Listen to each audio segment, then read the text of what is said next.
বন্ধুরা, তিন দিদির হেসেলের আরেকটা নতুন এপিসোডে আপনাদের সবাইকে স্বাগত জানাই। আশা করি সবাই খুব ভালো আছেন, আমরাও ভালো আছি। আজকে আমরা আপনাদের জন্য কিন্তু একটা খুব মজার রেসিপি নিয়ে এসেছি। খুব সহজ, খুব কম সময়ে এটা তৈরি হয়ে যাবে, তবে খেতে কিন্তু দারুণ লাগবে। গরম ভাতে এরকম একটা রেসিপি থাকলে কিন্তু আর কিছু না হলেও চলে যাবে। তাহলে চলুন দেখানো যাক আমরা কি আজকে বানাচ্ছি আর কি কি উপকরণ ব্যবহার করছি। আজকে আমরা বানাবো হচ্ছে ডাল চিংড়ির ভর্তা। তার জন্য যা যা উপকরণ আমরা নিয়েছি, এখানে আমরা নিয়ে নিয়েছি মুসুর ডাল, 1 কাপ মুসুর ডাল আমরা ভালোভাবে ধুয়ে রেখেছি। এখানে এখানে আছে চিংড়ি মাছ, আমরা বেছে একটু নুন হলুদ মাখিয়ে রেখেছি। নিয়ে নিয়েছি কিছু রসুনের কোয়া, একটা বড় মাপের পেঁয়াজ কেটে নিয়েছি, আছে কাঁচা লঙ্কা, শুকনো লঙ্কা, নুন, আর এখানে আছে সর্ষের তেল। এই রান্নাটা পুরোটাই সর্ষের তেলে হবে। আরেকটা জিনিস আছে, দেখুন নিয়ে নিয়েছি কিছু লাউ পাতা।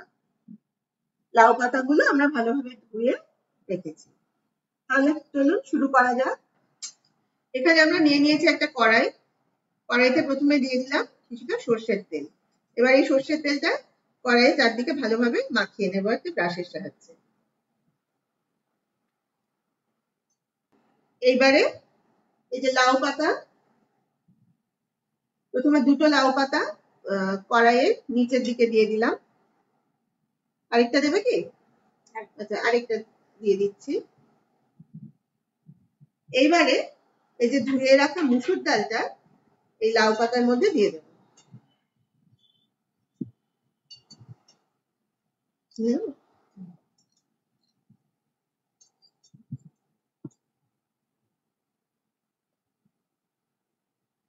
এবার এর মধ্যে দেব পরিমাণ মতো নুন,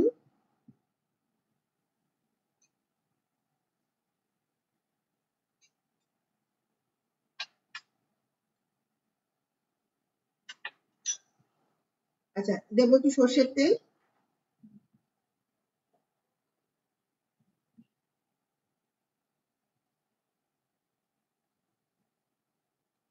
আর দুটো কাঁচা লঙ্কা এখানে দিয়ে। আচ্ছা, এবার নুনটা একটু ডালের মধ্যে মাখিয়ে দেবো।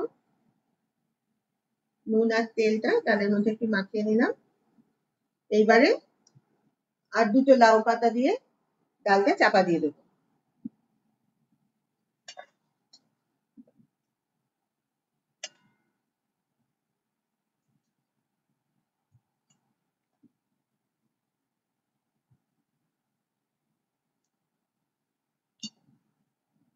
আরেকটা ছিল, তিনটে লাউ পাতায় দিয়ে দিচ্ছি।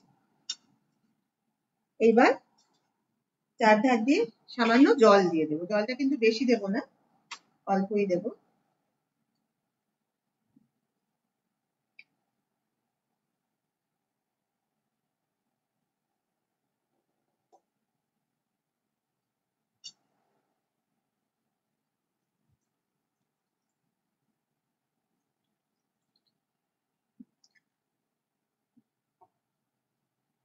এইবারে কড়াইটায় একটা ঢাকা দেব, দিয়ে গ্যাসে বসিয়ে দেবো ডালটা সেদ্ধ হওয়ার জন্য। গ্যাসের একদিকে আমরা ডালটা সেদ্ধ হতে বসিয়েছি, আর অন্যদিকে নিয়ে নিয়েছি আরেকটা কড়াই। সেখানে দিয়ে দিয়েছি সর্ষের তেল। এবার আমরা প্রথমে চিংড়ি মাছগুলো এই তেলে ভেজে তুলে নেব।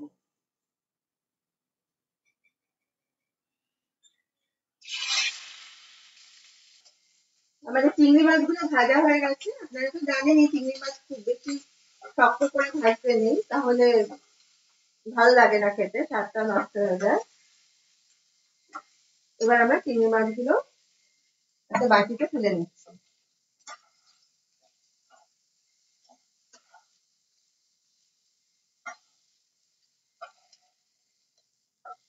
এবার কড়াইতে দিয়ে দিচ্ছি আরো একটু সর্ষের তেল।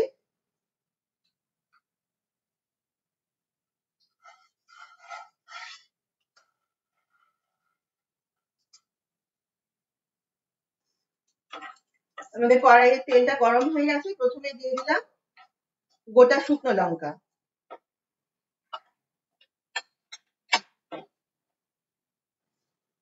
আমরা শুকনো লঙ্কাগুলো ভেজে তুলে রেখেছি। এবার আমরা কড়াইতে বাকি উপকরণগুলো একে একে দিয়ে ভেজে নেব। প্রথমে দিয়ে দিচ্ছি ছাড়িয়ে রাখা রসুন কোয়া।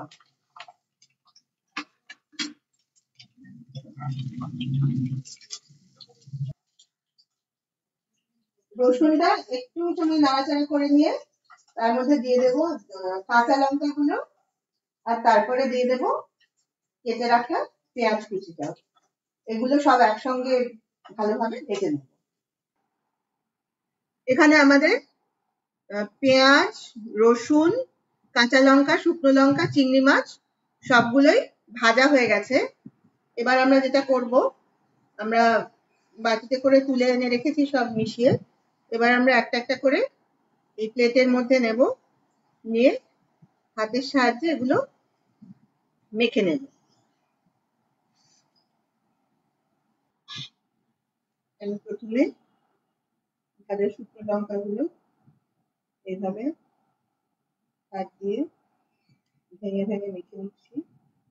এইভাবে একে একে সব উপকরণগুলো আমি এইভাবে মেখে নেব। তারপর সব একসঙ্গে মিশিয়ে দেবো। নিলাম শুকনো লঙ্কা, তারপরে কাঁচা লঙ্কাগুলো এইভাবে ভেঙে কুচিয়ে নেব।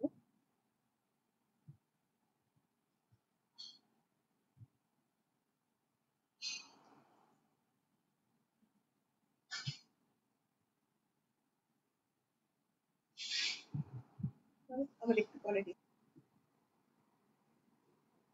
প্রথমে লঙ্কাগুলো মেখে নিয়েছি, এবার মেখে নিচ্ছি রসুনটা, তারপরে মেখে নেব হচ্ছে ভাজা চিংড়ি মাছ। এগুলো করতে করতে আমাদের ডালটাও সেদ্ধ হয়ে যাবে, তখন সব একসঙ্গে মিশিয়ে নেব।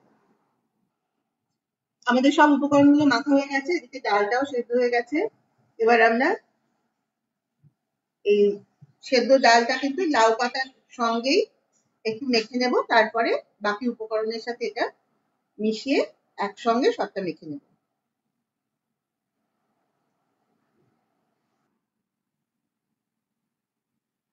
আমরা এখানে সেদ্ধ ডাল আর লাউ পাতাটাও ভালোভাবে চটকে নিয়েছি।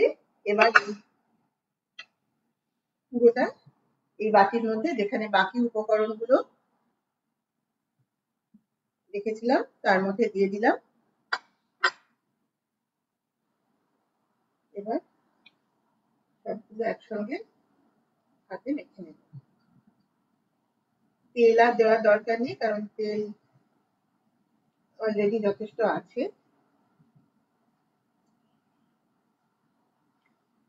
এবার এটা শুধু ভালোভাবে মেখে সবটা মিশিয়ে দিলেই কিন্তু রেডি হয়ে গেল আমাদের আজকের রেসিপি ডাল চিংড়ির ভর্তা।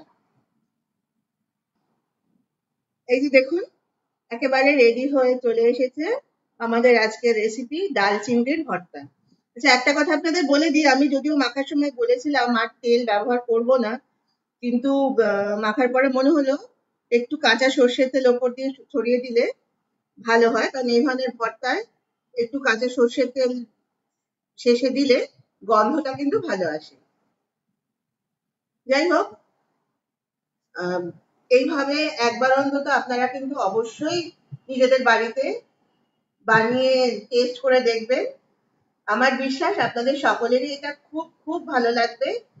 আর কেমন লাগলো খেয়ে সেটা প্লিজ আমাদের কমেন্ট করে জানাবেন। আমরা কিন্তু সবসময় আপনাদের কমেন্টের অপেক্ষায় থাকি। আর এই ভিডিওটা যদি ভালো লাগে তাহলে প্লিজ একটা লাইক দেবেন আর শেয়ার করবেন আপনাদের পরিচিত সকলের সঙ্গে।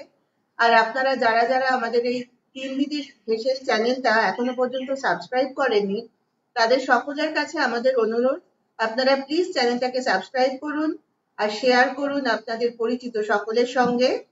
আর পাশের বেল আইকনটা প্রেস করে দিন, তাহলে কিন্তু আমরা যখনই এই ধরনের কোনো লোভনীয় রেসিপি আমাদের এই চ্যানেলে আপলোড করব, তার নোটিফিকেশন কিন্তু আপনাদের কাছে পৌঁছে যাবে। আজ তাহলে এই পর্যন্তই। আবার আগামীকাল আপনাদের সঙ্গে দেখা হবে একটা দারুণ স্বাদের নতুন রেসিপি নিয়ে। সবাই ভালো থাকবেন। নমস্কার।